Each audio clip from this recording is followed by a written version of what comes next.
Ok, aujourd'hui je suis chez Maze, le garage électrique à Paris, boulevard Voltaire si je dis pas de bêtises, pour essayer un objet, on va appeler ça un objet hein, ou un VTT à moteur, mais là le terme est vraiment super bien choisi. C'est la Cake, donc c'est une marque suédoise et le modèle c'est la Calque. Là c'est la version top du top, donc avec fourche Öhlins, amortisseur Öhlins.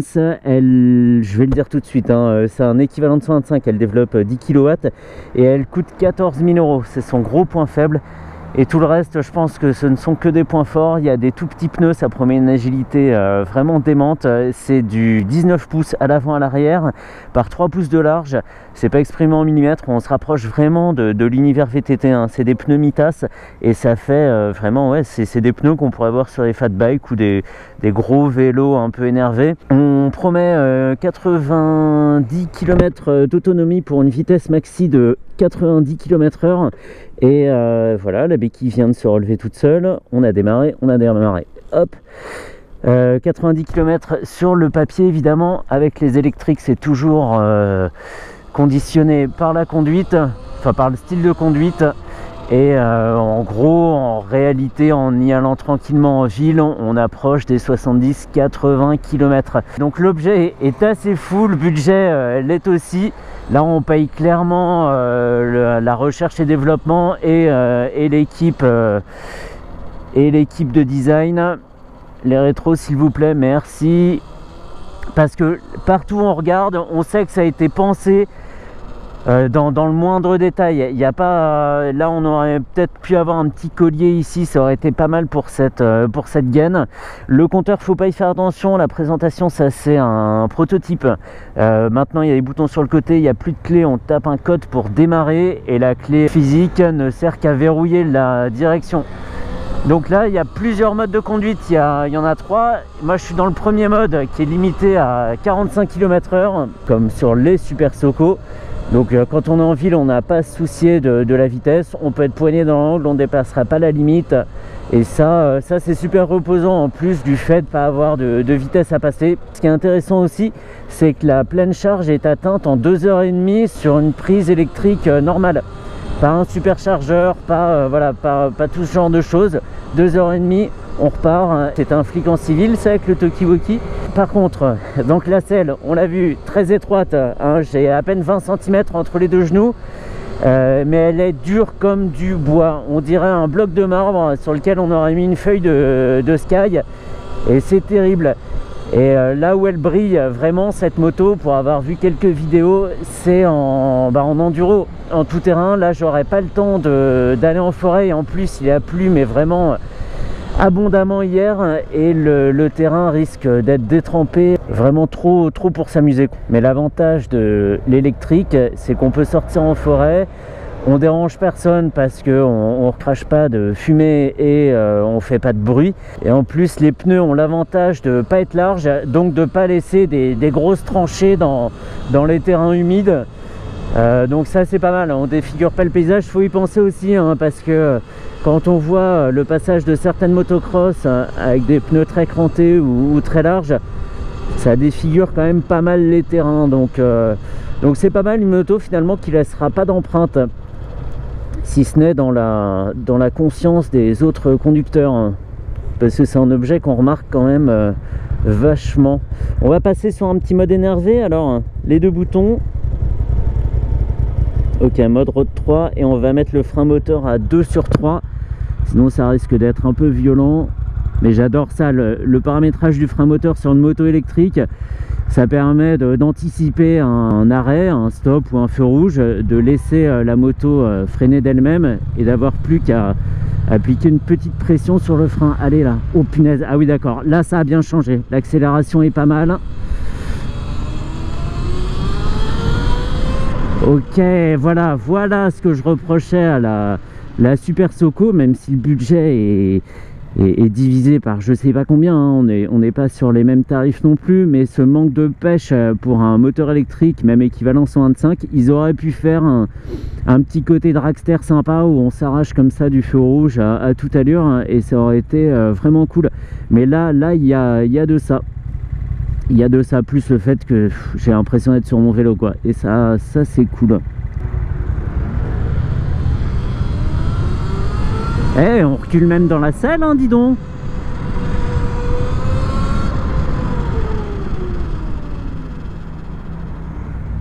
Alors le frein forcément est à droite, il n'y a pas de poignée à gauche donc faut pas la chercher. Et une trop jolie pédale de frein au pied, trop chouette.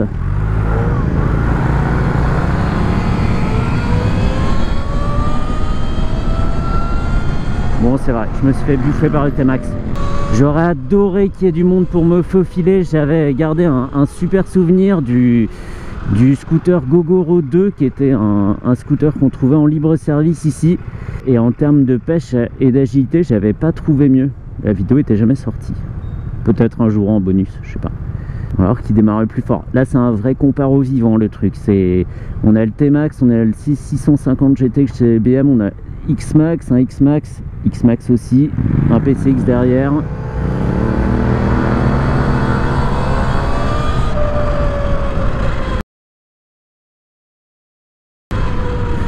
Je vais faire exprès d'aller dans les bouchons, enfin dans le mini bouchon. C'est un bouchonnet ici, hein. Imbattable, c'est injouable. Ça me rappelle, la Mach ou la SR 125 qui sont vraiment injouables dans les bouchons. Elles tournent quasiment sur elles-mêmes et là c'est ouf d'agilité quoi. Je le fais exprès hein, de conduire comme ça.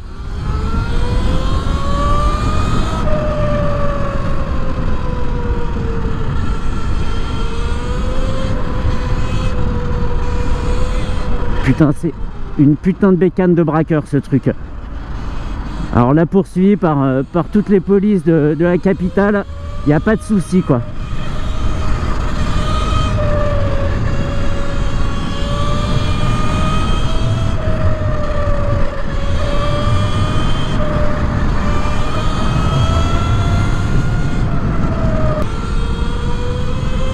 Purement injouable. Et là, j'avoue, c'est exactement comme ça que je conduis à vélo. Un jour, je ferai une vidéo ici parce que c'est vraiment mon terrain de jeu. Et j'ai la fréquence cardiaque qui s'est bien accélérée. J'adore ça. C'est de l'adrénaline, mais sans aller vite. J'adore. Et en termes de sensation, c'est purement ouf, quoi. On va aller quelque part, boum, on y est. Les pneus, on sent pas qu'ils sont à crampons comme ça. Ils ont un comportement très très sain. Et encore une fois, les puissances sont modestes. Et ce que je demande à la moto, c'est pas ouf non plus. Mais par contre, laisse tomber. C'est excellent. C'est excellent. Je suis le plus mauvais conducteur de la matinée. Mais c'est un tel plaisir. Alors j'encourage pas ce genre de conduite, mais une fois de temps en temps, c'est tellement dément. J'adore. Et alors oui, à vélo, je conduis comme ça. Ça demande forcément, alors j'atteins jamais ces vitesses, hein. Moi je suis plus dans les 35-40 km/h. Mais c'est une façon aussi d'avoir un peu de plaisir à vélo. Moi c'est comme ça que je le trouve, mon plaisir en tout cas. Putain, je suis à 60, sérieux, et tu me doubles encore?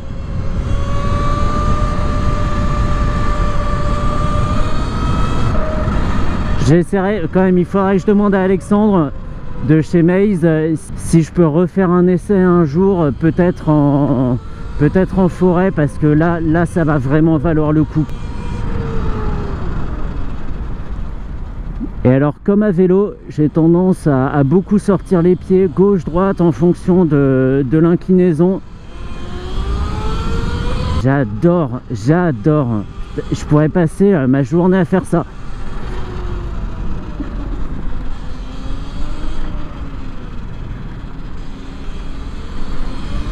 Ça me rappelle aussi ce que je faisais en BMX avant, en ville, mais à des vitesses encore moindres, mais avec des trucs complètement illégaux. Et encore, là je roule dans le bon sens de la circulation, hein. Alors ça, punaise, c'est un méga jouet, très très cher. Mais alors, si j'avais trop d'argent, c'est un truc que j'achèterais, mais direct. On peut aller à gauche? Oui, on peut, ouais. 14 000 balles, pourquoi ça coûte aussi cher? J'en veux un, j'en veux un. Alors je sais que par exemple il y a une boîte, c'est Q-Bike, je crois qui... Q-Bike, oh je sais plus comment ça s'appelle.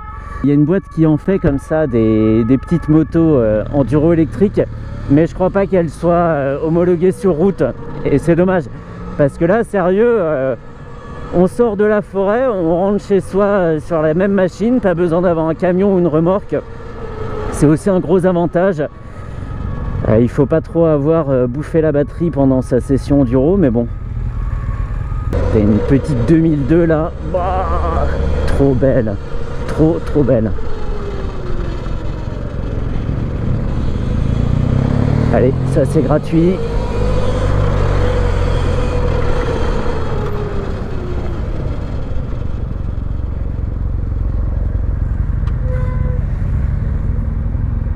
W800. Bon voilà, je pense qu'on peut en rester là pour cette excellente, et le mot est faible encore, hein, cette excellente Cake Calque. Vraiment superbe. Ils ont un autre modèle hein, de la gamme, et ils ont une version d'entrée de gamme sur celle-ci qui est toute noire. C'est la version Ink et qui est un petit peu moins chère, elle a un tout petit peu plus de 10 000 €. Alors l'amortissement là, faudrait le régler vraiment au top. Il est un petit peu ferme, mais c'est pas gênant. Même sur du pavé comme ça, c'est plutôt bien filtré. Excellent jouet. Faut vraiment que ce genre de machine se démocratise parce qu'il m'en faut une. Il m'en faut une. Je le dis rarement, mais alors là, c'est... Ah, il m'en faut une. Non, même sur les trous, ça passe bien. Hein. Ça passe bien. Et là, j'ai plus utilisé mes aptitudes de conduite de vélo que vraiment ma capacité à conduire une moto en fait.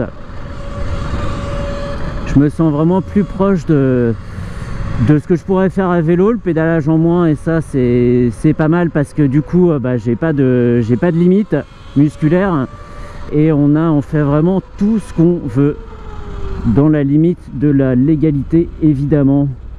Donc voilà, je pense qu'on peut en rester là. Possible que je laisse quelques images de la suite si vraiment il y a du faux filing niveau expert, mais sinon on peut en rester là pour la calque. Ça passe, ça passe, hop.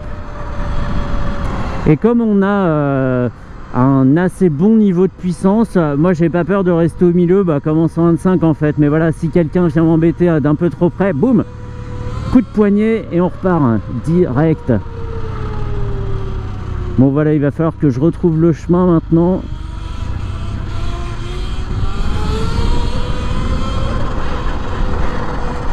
Ok, et puis un jour je ferai une vidéo quand même à vélo sur les grands boulevards quand ils sont bien embouteillés. Ça vaut le détour je pense. Mais sinon on peut en rester là. C'était vraiment trop chouette. Et encore une fois, merci au garage Maze à Paris, qui sont vraiment les spécialistes de la mobilité électrique.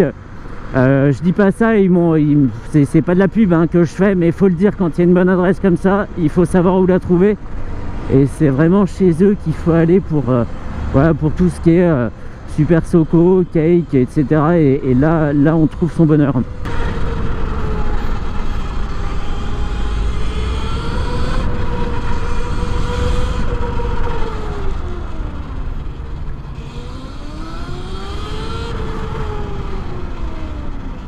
Oh, je fais du genre là, zigzaguer comme ça, là, déhanchement, hop,